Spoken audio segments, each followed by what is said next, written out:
నువ్వు కాలేజ్లో సీనియర్ కావచ్చు, కానీ పాలిటిక్స్లో నేనే సీనియర్. ఇదే ఇప్పుడు తమిళనాడు అసెంబ్లీలో హాట్ టాపిక్. నిన్నటి వరకు థియేటర్స్లో చప్పట్లు కొట్టించుకున్న ఇద్దరు స్టార్ హీరోలు ఇప్పుడు శాసనసభ సాక్షిగా పొలిటికల్ ఫైట్కు రెడీ అయ్యారు. సభ మొదలైన తొలి రోజే ఉదయనిధి తన సీనియారిటీ అస్త్రాన్ని బయటకు తీశారు. విజయ్ను ఇరకాటంలో పెట్టేందుకు అప్పుడే మైండ్ గేమ్ మొదలైందా? యువ నేతల మధ్య మొదలైన జూనియర్ సీనియర్ వార్ ఎలాంటి మలుపులు తిరగబోతోంది?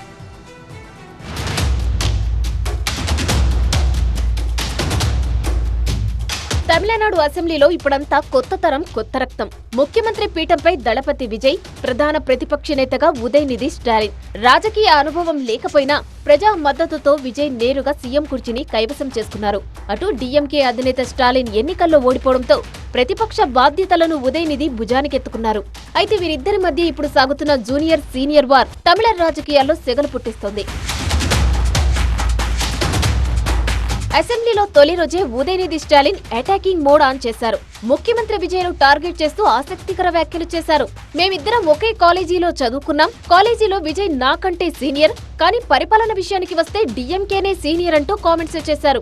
1967లోనే తమ పార్టీ అధికారంలోకి వచ్చిందని గుర్తు చేస్తూ పాలనలో తమ అనుభవాన్ని, నాలెడ్జ్ ను పంచుకోవడానికి సిద్ధంగా ఉన్నామని, విజయ్ కూడా తమ సలహాలు, సూచనలు స్వీకరించాలని ఆయన సూచించారు.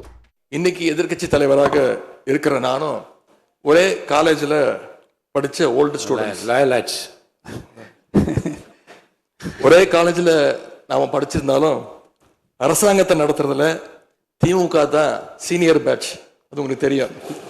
1967 ஆட்சிக்கு வந்தது திமுக தான். நாங்கள் தான் சீனியர்ஸ். அந்த அடிப்படையில் எங்களுடைய நாலேஜையும் எக்ஸ்பீரியன்ஸையும் நாங்கள் ஷேர் பண்ணிக்க ரெடியாக இருக்கோம். அதை ஏற்றுக்க நீங்களும் தயாராக இருங்க. ఉదయనిధి కామెంట్స్ తో జూనియర్ సీనియర్ అన్న చర్చ మొదలైంది. ఉదయనిధి వేసిన సీనియారిటీ సెటైర్ వెనుక మైండ్ గేమ్ ఉందన్నది రాజకీయ వర్గాల మాట. విజయ్ కు రాజకీయ అనుభవం లేదనే విషయాన్ని ఉదయనిధి ఎత్తు చూపుతున్నారని, పాలనపై పట్టు విషయంలో విజయ్ ని ఆత్మరక్షణలో పడేసే వ్యూహాన్ని డీఎంకే అప్పుడే మొదలుపెట్టిందన్న చర్చ నడుస్తోంది. వాస్తవానికి విజయ్ కు రాజకీయ అనుభవం లేకపోవడం ఒక సవాల్గా మారవచ్చు. అదే సమయంలో ఉదయనిధికి గతంలో ఉప ముఖ్యమంత్రిగా పనిచేసిన అనుభవం ఉండడం విపక్షానికి కలిసొచ్చే అంశం. ఏదేమైనా ఇద్దరు యువనేతలు, ఇద్దరు సినీ గ్లామర్ ఉన్నవారే కావడంతో కోలీవుడ్ స్టార్ వార్ కాస్త ఇప్పుడు తమిళనాడు అసెంబ్లీలో పొలిటికల్ వార్ గా మారిపోయింది. రాబోయే రోజుల్లో ఈ సీనియర్ వర్సెస్ జూనియర్ పోరు ఇంకెన్ని మలుపులు తిరుగుతుందో చూడాలి.